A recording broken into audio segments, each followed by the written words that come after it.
عزیزان گرامی کہ جب پیغمبر اسلام خود شام تشریف لے جا رہے تھے جناب ابو طالب کے ساتھ، تو ساری کی ساری ہماری دینیات کی کتابوں میں موجود ہے کہ سارے کے سارے وہاں جو پادری دیکھ رہے تھے، عیسائی تھے، وہ ایک مرتبہ جناب ابو طالب کے ساتھ سرور کائنات کو جب پہاڑوں سے اتر کے دمشق میں جا رہے تھے، تو جیسے شام میں پہنچے تو انہوں نے فوراً جناب ابو طالب کو روکا، کہا ابو طالب یہ جو آپ کے ساتھ 18 برس کا جوان ہے یہ کون ہے؟ تو ان سب نے کہا یہ میرا بھتیجا، جناب ابو طالب نے ان سب سے کہا یہ میرا بھتیجا محمد مصطفیٰ ہے۔ تو کہا کہ ہم نے ان میں وہ صفات دیکھی ہیں جو ہماری انجیل میں پائی جاتی ہیں۔ تو جناب ابو طالب نے کہا تم بتاؤ تمہارے پاس کیا لکھا؟ کہا بھی ہم نے دیکھا جب یہ اتر رہے تھے نا تو درخت ان کے سامنے جھک رہے تھے، توجہ، درخت ان کے سامنے جھک رہے تھے، محسوس یہ ہوتا تھا یہ سارے کے سارے پہاڑ ریزہ ریزہ ہو جائیں گے، سب چیزیں ان کے قدموں کے بوسے لے رہی تھی، اور یہ ساری کی ساری کائنات سے تسبیح کی آوازیں آ رہی تھی، لگتا ہے یہ وہ جو آخری نبی ہیں وہ یہی ہیں۔ عیسائی پادری دیکھے پہچان لے، اور جو آغوش میں پال رہے ہیں وہ نہیں پہچان رہے ہیں۔ عزیزان گرامی وہ صفات تھی جناب سرور کائنات میں، یہاں تک کہ جب جناب فاطمہ بنت اسد مادر امیر المؤمنین مدینے آئیں تو صحابیات نے سوال کیا، جو بیویاں پیغمبر پہ ایمان لے کے آئی تھی، کہا ہے فاطمہ بنت اسد آپ نے سرور کائنات کو پالا ہے، کچھ بچپنے سے متعلق بتائیں گی؟ تو انہوں نے اتنے معجزات سنائے، میں صرف ایک معجزے کی طرف اشارہ کروں گا اگر سننا چاہیں گے سب حضرات، کہ دین حق کا جو پیشوا ہوگا اس میں صفات کیا ہونے چاہیے؟ تو کہا کہ رسول خدا کو بچپنے سے خرمے بہت پسند تھے، تو میں بہترین جو خرمے ہوتے تھے نا چن کے ان کے لیے رکھ دیتی تھی کہ جب گھر آئیں گے تو خرمے کھا لیں گے، کھجور کھا لیں گے۔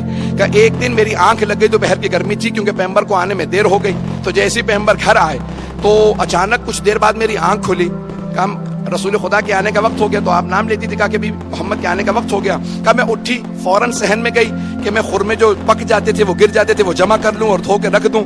کہا جیسے میں اٹھی صحن میں گئی تو دیکھا کہ رسول خدا درخت کو اشارہ کر رہے ہیں کہ جھک جا، جیسے ہی وہ درخت جھکا تو آپ نے خرمے اتارے اور پھر کہا واپس چلا جا۔ توجہ۔ تو جناب فاطمہ بنت اسد نے کہا رسول خدا نے درخت کو اشارہ کیا، وہ جھک گیا، کہا پھر واپس چلا جا، واپس چلا گیا۔ جب 10 برس 9 برس کے سن میں پیغمبر کو پتا ہے کہ میرے اشارے پہ درخت جھک جائے گا، تو جب 40 برس کے ہوں گے تو پتہ نہیں ہوگا میں اللہ کے رسول ہوں۔ پتہ نہیں بات پہنچ رہی ہے نہیں پہنچ رہی؟ عزیزان گرامی جب سب جانتے ہیں یہ عام ہستی نہیں ہے، بڑی بڑی ہستیاں گواہی دے رہی ہیں، تو نشانیاں ساری کتابوں میں آتی رہیں گی اور وہ نشانیاں بتائیں گی کہ یہ رسول خدا اللہ کے رسول ہیں۔ نشانیاں بہت سی ہیں، محمد باقر مجلسی نے حق الیقین میں، بحار الانوار میں، اور سید نعمت اللہ جزائری نے انوار النعمانیہ میں، اور بزرگوں نے مختلف کتابوں میں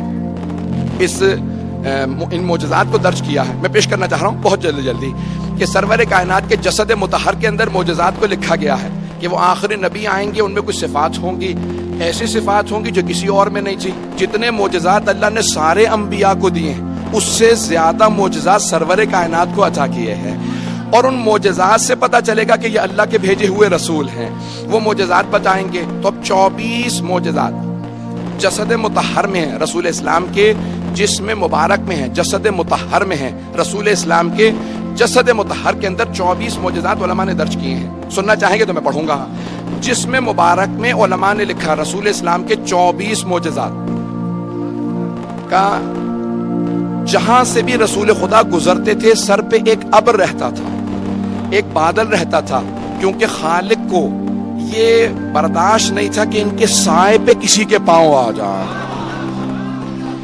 ان کے سائے پہ بھی کسی کے پاؤں نہ آئے۔ اب اگر کبھی کسی نواسے کو کاندھوں پہ سوار کریں تو پھر ماننا پڑے گا خالق کی اجازت تھی۔